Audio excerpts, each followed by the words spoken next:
Sungguh-sungguh Allah sangat ridho ketika seorang hamba itu makan makan ketika sesuap nasi dia muji Allah, ketika minum seteguk nasi dia muji Allah.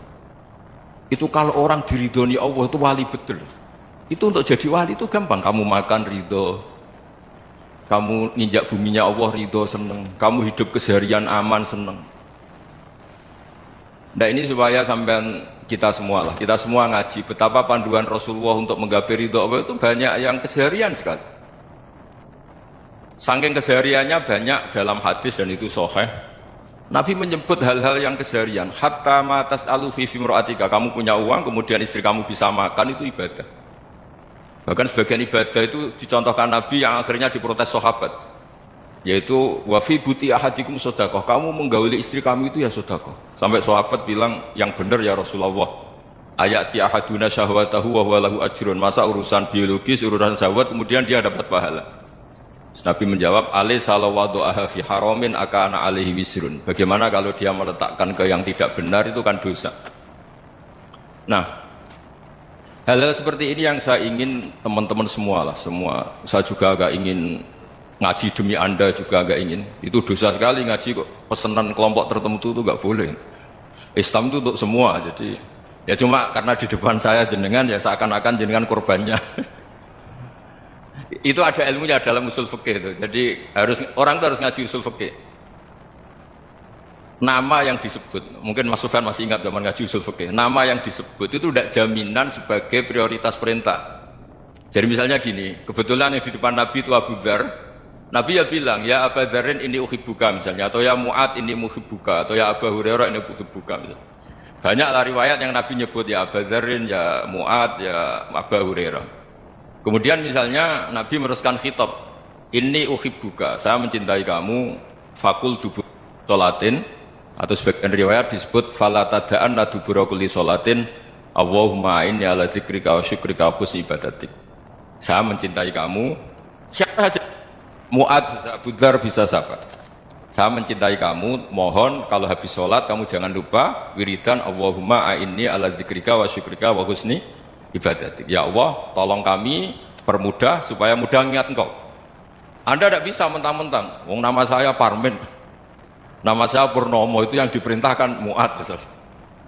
Jadi yang disebut satu, tapi khitab itu untuk siapa saja. Saya teruskan. Jadi saya mohon semua kita melakukan kebaikan itu, kalau dalam kaidah fikih disebut al-yakin la yuzalu bisyak. Banyak kebaikan yang kebenarannya itu 100%. Tidak punya efek samping ke pihak lain, ke kelompok lain, ke komunitas lain. Itu tadi misalnya Anda makan, dan itu murah sekali, hanya butuh satu piring. Setiap punyaan kamu muji Allah, setiap minum kamu muji Allah. Itu redaksinya Rasulullah SAW disebut, Allah sangat ridho ketika seorang hamba makan, kemudian dia memuji Allah. Atau minum, kemudian dia memuji Allah. Logikanya gampang, negara seperti ini yang kamu harapkan bentuknya kayak apa, mertua, ipar, komunitas, tetangga, itu nyata terjadi itu kan belum pasti. Sementara yang mesti terjadi adalah kamu butuh makan, kalau tidak mati. Butuh minum, kalau tidak mati. Butuh bumi yang nyaman ditempati, kalau tidak kita juga mati. Sebab itu Allah kalau menyebut nikmatnya itu hal-hal yang keseharian. Alladzi at'amahum min ju'. Allah itu siapa? Allah itu yang menciptakan kamu bisa makan. Tidak berlebihan, Allah itu yang menciptakan kondisi sosial itu ideal. Zaman Nabi itu ya ada orang munafik.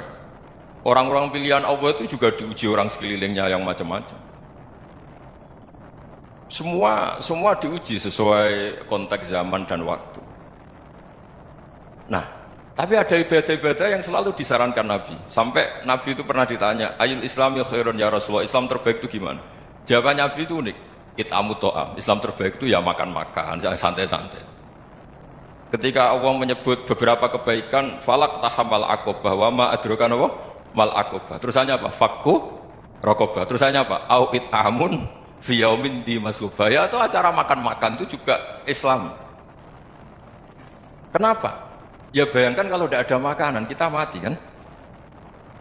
Kondisi sosial tidak ideal itu Anda masih gak apa-apa, tapi kalau Anda tidak makan, Anda tidak minum, Kamu punya istri cerewet masih bisa hidup, punya mertua cerewet masih bisa hidup. Tapi kalau tidak makan bisa mati. Berarti penting mana istri sama makan? Penting mana? Makan. Semoga istri Anda dengar, nanti kamu disuruh makan tapi pulang deh. Itu kalau dibahasakan makan masih memahami. Penting mana nasi satu piring dengan istri. Nggak ada nasi mati, nggak ada istri belum mati. Penting mana? Gak berani jawab kan? Nah, ternyata Anda ada garang kan di depan istri. Jadi saya mohonlah, mungkin Mas Sufyan Sauri tadi yang bisa bantulah teman-teman tuh ngaji yang keseharian saja. Karena kita nyari ridha Allah itu berdasar firman Allah, dan firman Allah itu menyebut keseharian tuh riang gampang. Itu tadi misalnya wa min ayatihi manamukum bil laili wan nahar. Termasuk ayat-ayat Allah itu kamu tidur. Maka dulu itu ada guyonan, ada tokoh Mu'tazilah, kelompok dalam Islam yang berpikir manusia itu bisa menentukan ikhtiarnya sendiri. Karena saya bisa duduk, ingin berdiri, berdiri. Karena kelompok ini nggak terima kalau semua kehendak Allah, nanti bagaimana kalau semua kehendak Allah kok ada hisab ya, ada sanksi. Lucunya itu dia akhirnya, ini cerita ya, mencintai seorang perempuan cantik sekali. Dan itu dia menjadi ahli sunnah itu oleh hal-hal yang sepele. Karena istrinya cantik, ya namanya suami istri hubungan intim. Terus ditanya, Mas, masih ingin lagi? Masih. Silahkan diulang lagi. Wah ya tidak bisa. Katanya manusia bisa menentukan yang diinginkan.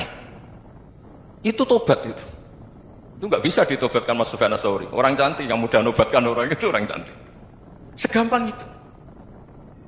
Akhirnya kita tahu, makanya kalau dalam kitab Hikam itu disebut al-aqil mayyakul madza yaf'alu wa hubi wal ghafil mayyakul madza af'al.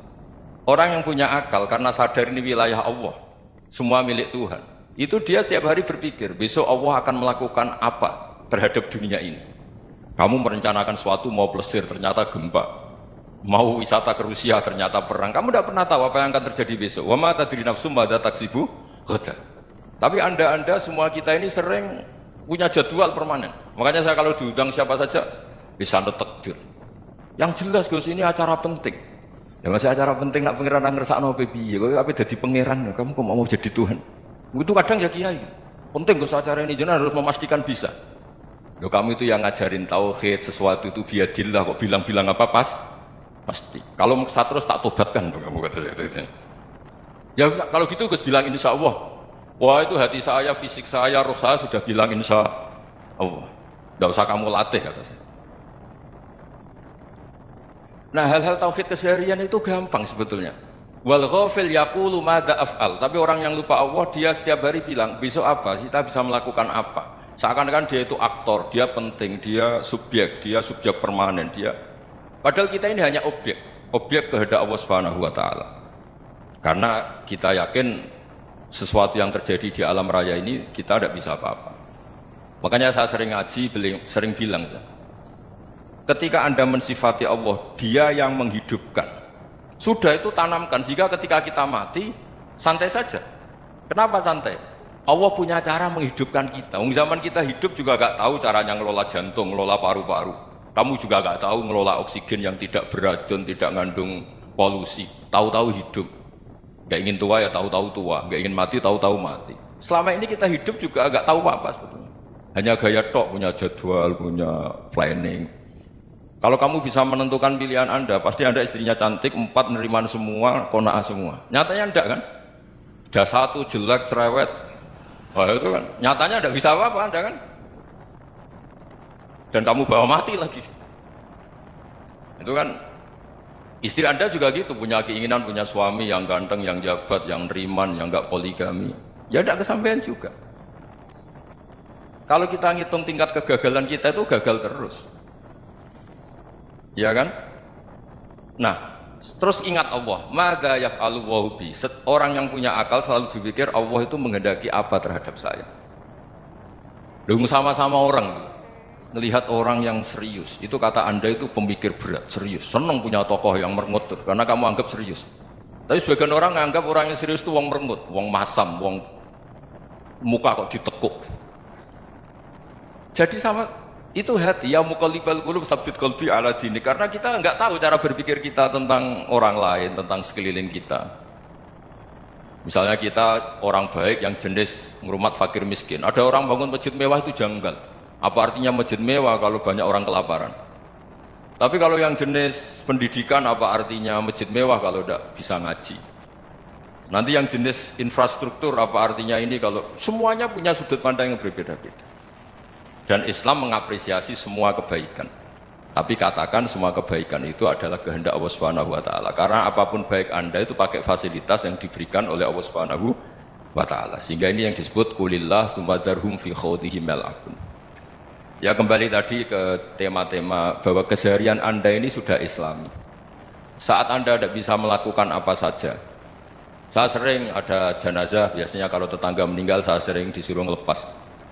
Saya bilang orang ini baik karena sering ngelamun di rumah, sering nganggur di rumah. Ditanya sama anaknya, kenapa Gus nganggur baik? Ya kalau dia nganggur artinya juga gak berbuat sesuatu yang maksiat kan? Ya kan, orang nganggur di rumahnya ya tidak bunuh orang, tidak maling, tidak korupsi, ya namanya nganggur di rumah. Lah cuma istri cara pandang nganggur gak menghasilkan uang itu, tapi juga gak menghasilkan kriminal kan?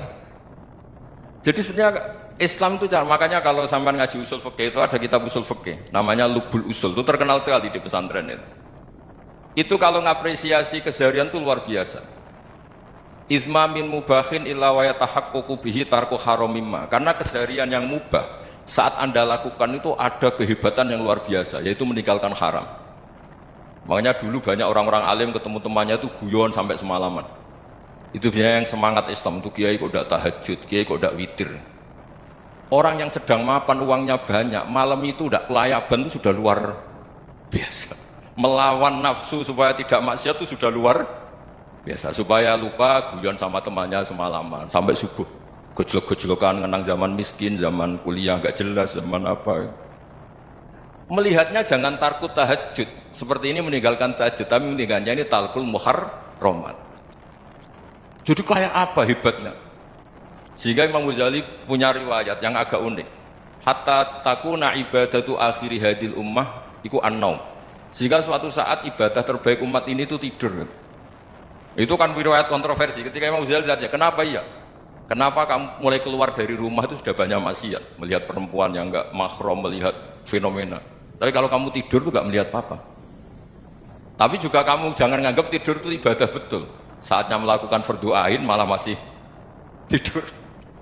Tapi itu sudut pandang yang menjadikan kita Islam itu gampang.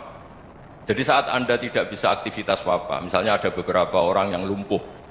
Lumpuh itu memang nggak bisa Jumatan, nggak bisa ibadah, tapi dia juga nggak bisa maksiat. Tidur itu memang Anda saat itu tidak bisa tahajud, tidak bisa witir, tapi saat itu ada zina, ada maling, ada gosipkan orang, ada bully orang, ada menanamkan kebencian, ada hasud. Sehingga tidur menurut Allah Ta'ala wa min ayatihi manamukum billaili apa? Wanahar. Karena di tidur itu selain ada unsur istirahat, jaga stamina, juga ada unsur meninggalkan beberapa keburukan. Nah saya mohon ibadah yang keseharian ini kita jaga. Supaya kita semua baca ayat itu fasih. Fasih itu tertanam di hati. Allah itu siapa? Alladzi at'amahum min ju'i wa amanahum min khawf. Dan Allah kalau cerita di Quran itu anna subabnal ma'a subba summa syaqaqnal ardon wa syaqqa fa'ambatna fiha habba wa inaba wa qadba wa zaituna wa nakhla wa hadaika hulba. Kamu tahu saya ini siapa, kata Allah. Saya ini adalah Tuhan yang menurunkan air, kemudian ada tanaman banyak, habba wa inaba wa qadba, ada zaitun, ada tin, kalau orang Jawa mungkin ada tela, ada padi, ada mangga, ada pisang. Sudah. Wa inaba wa zaituna wa nakhla wa hadaika hulba, ada perkebunan yang lebat. Tujuannya apa? Mata Allahkum, silahkan kamu pakai, kamu nikmati. Tapi karena kadang kita ini punya ide-ide besar. Tadi untuk syukur saja nunggu punya istri riman, rumah baik, tetangga baik, komunitas baik, semuanya baik baru syukur. Lama-lama nanti ada di surga, syukurnya nunggu surga paling kelas A. Itu sudah ada yang menghuni Rasulullah, kamu nggak boleh di situ. Masa untuk syukur saja? Repotnya Masya Allah. Jadi mohonlah Quran yang kalau Anda hafalkan juz sama itu kan ada ayat-ayat yang kayak tadi. Ya, fal yang dzuril insanu ila ta'ami. Coba lihat. Apa yang kamu makan? Dari mana?